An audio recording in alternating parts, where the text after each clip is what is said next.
नमस्कार दोस्तों, मैं शालिनी आपका अपने YouTube चैनल के आइडियल इंस्टीट्यूट पर स्वागत करती हूँ।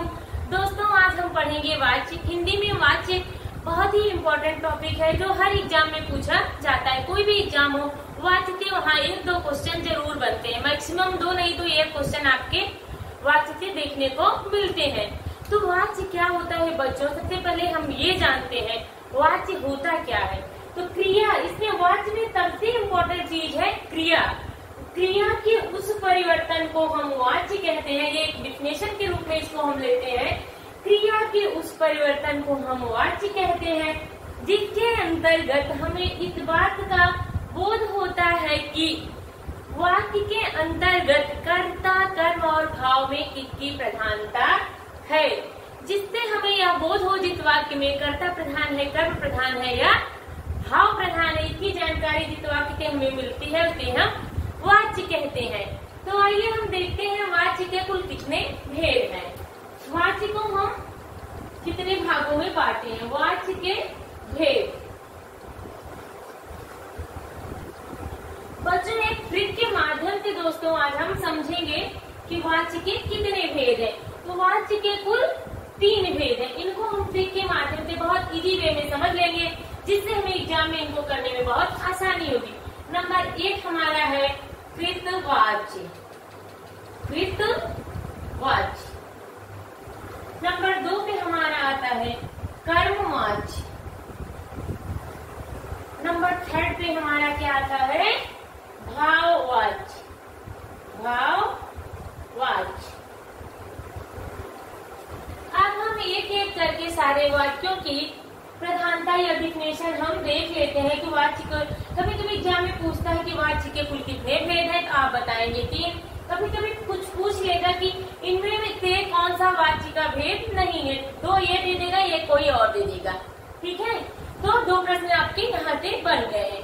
तो कृतवाच्य, कर्मवाच्य, भाववाच्य। अब एक एक करके तीनों पे हम ट्रिक के द्वारा बात करते हैं।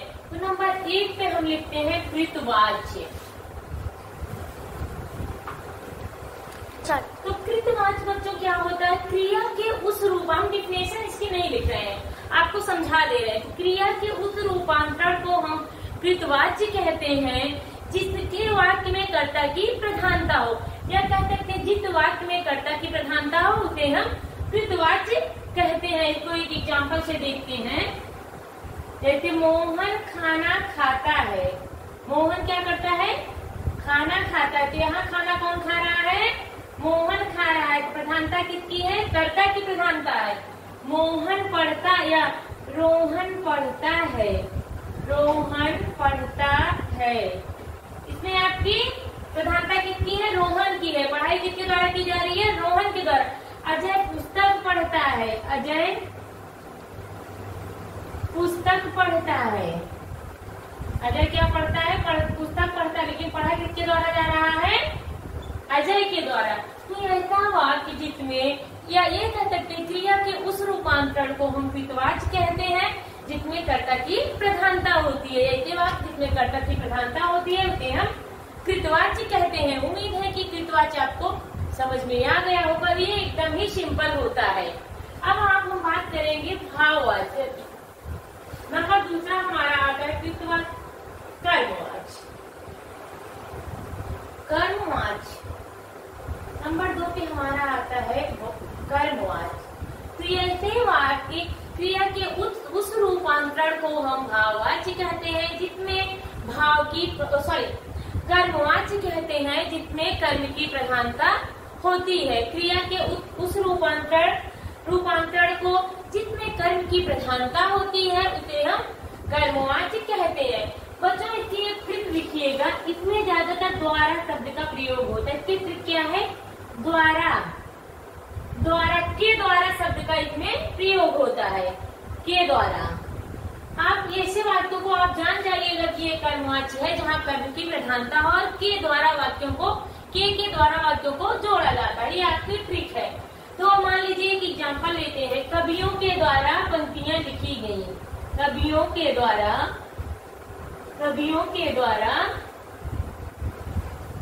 कविता लिखी गई। किसके द्वारा लिखी गई? लिखी गई। तो यहाँ कवियों के द्वारा कविता लिखी लिखी गई। इसमें किसकी प्रधानता हो रही है? भाव की, कर्म की प्रधानता हो रही है, क्योंकि कर्म क्या है? कविता है। किसके द्वारा? कवियों के द्वारा कविता ये मेन है। तो यहाँ द्वारा शब्द का यूज हो गया, इसलिए यहाँ पर कर्मवाच्य। मान लीजिए रोगी को दवा दी गई, रोगी को दवा दी गई, दवा दी गई। किसके द्वारा दवा दी गई? तो रोगी को हमेशा डॉक्टर के द्वारा दवा दी जाती है। किसके द्वारा दवा दी जाती है? डॉक्टर के द्वारा। या लिख सकते हो उससे पुस्तक पढ़ी गई, उससे पुस्तक पढ़ी गई। ठीक, उसके द्वारा पुस्तक पढ़ी गई, इसका शब्द होगा, लिखेंगे उससे पुस्तक पढ़ी गई या उसके द्वारा पुस्तक पढ़ी गई। जिन वाक्यों में बच्चों के द्वारा वाक्यों को जोड़ा जाए, ये आपकी पहचान के रूप में इसको याद रखिएगा। वहाँ पे आपका कर्मवाच्य होता है। उम्मीद है कि कर्मवाच्य आपको समझ में आया होगा। नंबर 3 पे आता है भाववाच्य। ये ऐसा वाक्य बच्चों जिसमें भाव की प्रधानता हो उसे हम भाववाच्य कहते हैं। या क्रिया को उस रूपांतरण को जिसमें भाव की प्रधानता हो उसे हम भाववाच्य कहते हैं। इसकी ट्रिक याद रखिए बच्चों। ये ट्रिक के माध्यम से जब याद रखेंगे तो भाववाच्य समझने में हमें आसानी है। भाववाच्य के क्वेश्चन जो हमारा सुपर टेट हुआ था 2018 में, बहुत पूछा, 1 या 2 क्वेश्चन पूछे गए थे उसमें। तो इसकी ट्रिक है नहीं पाता। ये ज्यादातर जो भाववाच्य होते हैं ये आपका नेगेटिव वर्ड होता है। नहीं पाता या नहीं हो पाता शब्द आपके भाववाच्य में देखने को मिलेगा। जैसे श्याम से पहला नहीं जाता, ये ट्रिक नहीं होगा। श्याम से पहला नहीं जाता, श्याम से पहला नहीं जाता। मुझसे सोया नहीं जाता, मुझसे पढ़ा नहीं जाता, मुझसे सोया नहीं जाता। जाता कब याद रखिएगा, इसमें ज्यादा। मुझसे खाया नहीं जाता, मुझसे चला नहीं जाता। जो भी आपका नहीं वाले वर्ड होते हैं वो आपके भाववाच्य होते हैं। इस ट्रिक को जब याद रखेंगे आप तो आपको भाववाच्य, कर्मवाच्य और कृतवाच्य समझने में बहुत आसानी होगी। अब आइए हम देखते हैं कि कृतवाच्य से भाववाच्य को हम कैसे बनाते हैं, या कृतवाच्य से थोड़ा सा हम इसमें और समझते हैं कि मान लीजिए एक वाक्य दे दिया गया कृतवाच्य से कर्मवाच्य बनाना, कृत से कर्मवाच्य बनाना, कर्मवाच्य बनाना। एक वर्ड दे दिया गया पंछी आकाश में उड़ रही है, पंछी आकाश में उड़ रही है।